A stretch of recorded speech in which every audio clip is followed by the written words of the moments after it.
New tonight, a Robie Creek homeowner is facing uncertainty as the Claremont Fire continues to burn, and insurance companies have left him without fire coverage.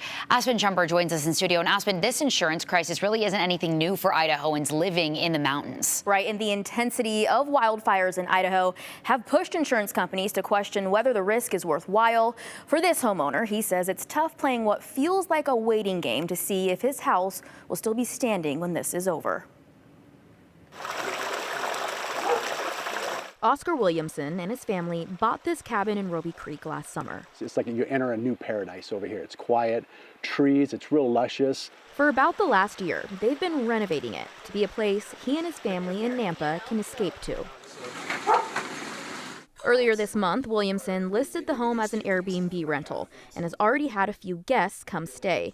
Another group with plans to arrive tonight. I did wake up at 2:30 this morning, right, and I checked the fire app. The Claremont Fire has burned thousands of acres in the Boise Foothills as of Wednesday and is burning less than 2 miles from Williamson's cabin. Before and after buying the home, he says he contacted roughly 40 insurance companies, all that refused to insure it because of fire risk. They said, your place has a 97% chance of burning down. And the amount of trees surrounding it. But we want to live in the national forest and have the vegetation around us, and that's why we're out here. To cut down all the trees would kind of defeat the purpose. When we were at his house Wednesday afternoon, he was located in RC4, the level 2 set evacuation zone. But his neighbors 200 feet from him were in RC6, the level 3 go now evacuation zone. By evening, all zones got reduced to level 1 be ready evacuation status. It's more eye-opening when it's right in your backyard. So you get,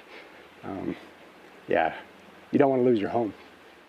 As KTVB has previously reported, Williamson is not alone. Over the last 2 years, homeowners in high-risk areas for wildfires across the state have been left without protection after carriers deem it too risky or unprofitable to insure. I understand why they won't insure it, but people buy insurance for a reason, because they want to be protected, and we pay a lot of money for it. And so it's kind of a backwards system. The official fire map Wednesday shows it hasn't crossed over the mountain ridge or the county line. Williamson is hoping conditions stay that way. It is so brushy and forestry that that once it catches, if it makes it over the mountain, it could go up quick. Williamson worries if the fire gets closer, it could take his home, but he said he's more concerned for some of his neighbors who are even closer to the fire than him. I don't have roots up here. Like, some of these people have been living back here for 20, 30, 40 years. Yeah, I'm gonna get emotional again. It's people's homes. It's people's lives. Several agencies are still fighting this fire, which remains 0% contained, although crews expect containment in the evening of July 12th.